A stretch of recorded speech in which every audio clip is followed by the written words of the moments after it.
মূল্যস্ফীতি যে হারে বাড়ছে তাতে হাঁপিয়ে উঠছে জনজীবন। তাই এবার 2024-25 অর্থবছরের বাজেটে সর্বোচ্চ অগ্রাধিকার থাকছে মূল্যস্ফীতি নিয়ন্ত্রণের মাধ্যমে সামষ্টিক অর্থনীতিতে স্থিতিশীলতা ফেরানো। লাগামহীন নিত্যপণ্যের বাজারে শৃঙ্খলা ফেরানোর ব্রত নিয়ে অর্থমন্ত্রী 7,97,000 কোটি টাকার বাজেট উপস্থাপন করেছেন। এই বাজেটের বাস্তবায়নের মাধ্যমেই মানুষের জীবনে কিছুটা স্বস্তি ফিরুক, এমন প্রত্যাশা চট্টগ্রামের সাধারণ মানুষের। চট্টগ্রাম থেকে মোহাম্মদ আলী রাশেদের পাঠানো তথ্যচিত্র ডেস্ক রিপোর্ট।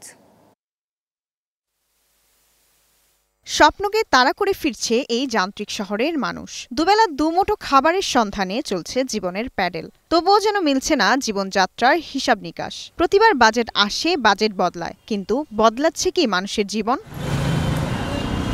অর্থনীতির এই কঠিন হিসাব নিকাশ বোঝে না খেটে খাওয়া মানুষ। তবে বাজেট ঘিরে চাওয়া আছে অনেক। লাগামহীন ঊর্ধ্বমুখী এই দ্রব্যমূল্যের বাজার কিছুটা নাগালে এলে স্বস্তি পাবে খেটে খাওয়া মানুষ।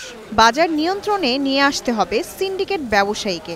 200 টাকা 300 টাকা নিয়ে বাজার ব্যাগ ভরে বাজার করতে পারি, এখন 2000 টাকা নিলে বাজার করতে পারি না। কিন্তু জিনিসের দাম দিন দিন বাড়ে, কমে না। যেটা বাড়ে বাংলাদেশে সবসময় বাড়ার থাকে, কিন্তু কমার থাকে না। মাসের শেষে যায় বেতন পাই আমরা, তা দিয়ে তো একটু হিমশিম খাইতে হয়। সিন্ডিকেট যদি সরকার যদি নিজের নিয়ন্ত্রণে নিতে পারে, তাহলে সরকার আপনাকে বলি এই সমফলনাতে আর থাকবে না।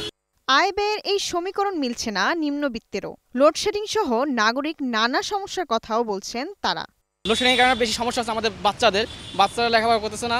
এই লোডশেডিংয়ের কারণে তারা বাইরে গিয়ে মোবাইল প্রতি বিভিন্ন আশ্রয় দেখছে, লেখাপড়াতে বিভিন্ন বিঘ্ন করতেছে। এক বছরে অনেক বিদ্যুৎ বাড়াচ্ছে, কিন্তু সেই হিসাবে আমরা বিদ্যুৎ পাচ্ছি না। এখন ওই বিদ্যুৎ ডেভেলপমেন্ট করতে হবে। বাজেট ঘিরে প্রাপ্তি ও প্রত্যাশার কথা তুলে ধরেছেন তরুণরাও। চাকরির বাজার, বেতন কাঠামো, কর্মসংস্থানের উন্নতি চান প্রজন্মের প্রতিনিধিরা। এখানে ইয়াং জেনারেশনে যারা আছে তারা কিন্তু কাজ করতে চায়, বাট কাজ পাচ্ছে না। আমাদের যে সরকারি যে পোস্টগুলো খালি আছে এগুলো তো তাড়াতাড়ি নিয়োগ দিতে পারে তারা। তারপর আমাদের দেশের বাইরে বিভিন্ন ধরনের কর্মসংস্থানের সৃষ্টি করতে পারে। মানুষের ব্যয় ভার নিয়ন্ত্রণে আসুক, স্বস্তি ফিরুক দ্রব্যমূল্যের বাজারে। এবারের বাজেট বাস্তবায়নে বন্ধ হোক সিন্ডিকেট, এমনটাই প্রত্যাশা চট্টগ্রামবাসীর। Global television news desk.